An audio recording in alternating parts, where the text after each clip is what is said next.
I'm Kaye and I'm a late bloomer.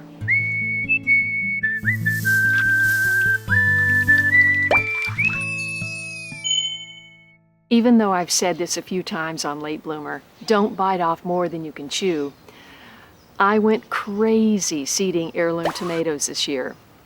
It's a huge story. We're going to cover sowing, pests, harvesting, and lessons learned. So hang in there for the good, the bad, and the ugly.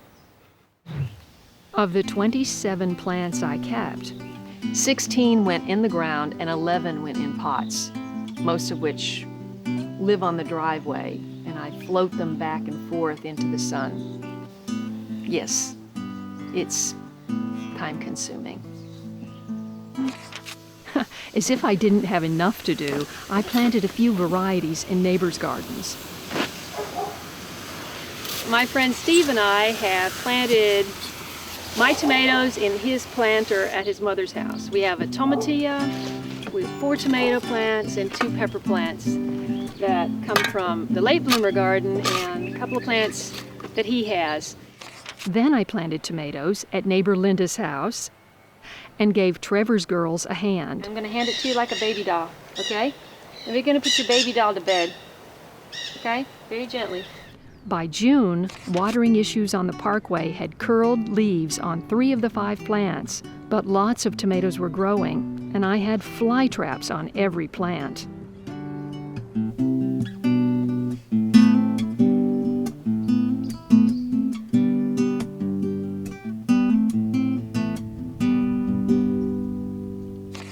What are some of the pitfalls in growing heirloom tomatoes? Well, I'm sure I've had them all, well, I haven't had the tomato hornworm. The dreaded hornworm is the caterpillar of the sphinx moth. They can be 5 inches long and destroy your tomato plants in record time. Along with growing basil, borage and marigolds are natural repellents to the hornworm. I had a deer visit. Decapitated a few plants. The growth of the main vine, they're just chopping that off. How you doing today? Look at this tomato plant. You see all the chopped off ends there? Yeah. We think a deer ate it. Can you imagine a deer walking down the street and leaning over my fence and eating that? Yeah. You think it would be a big deer or a small deer? A big deer. June bugs have been relentless, and they're laying eggs all over the garden. Let's see what it looks like on the bottom. It's the most beautiful metallic green. See if it can turn itself over. Oh yeah. Oh yeah.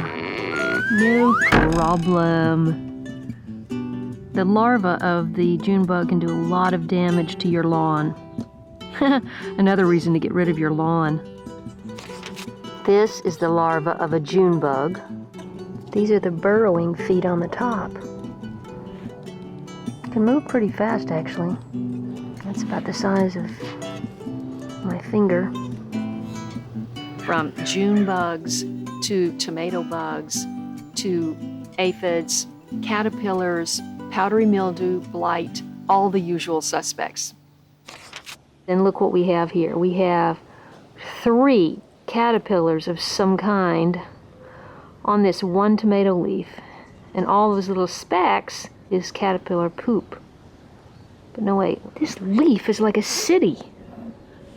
So you have to have good eyes to spot this stuff. But, you know, the warning sign is the condition of the leaf. Mid-June, I planted more basil to ward off pests and got a little help from beneficial insects. One plant developed root initials on the stem, which don't harm the plant, but can be an indicator of root damage or disease.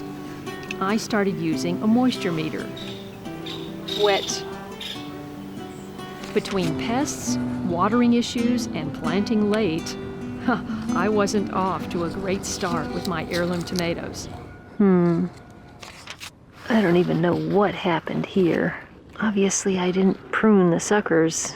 Well, it's gonna be swallowed up by the pumpkin anyway.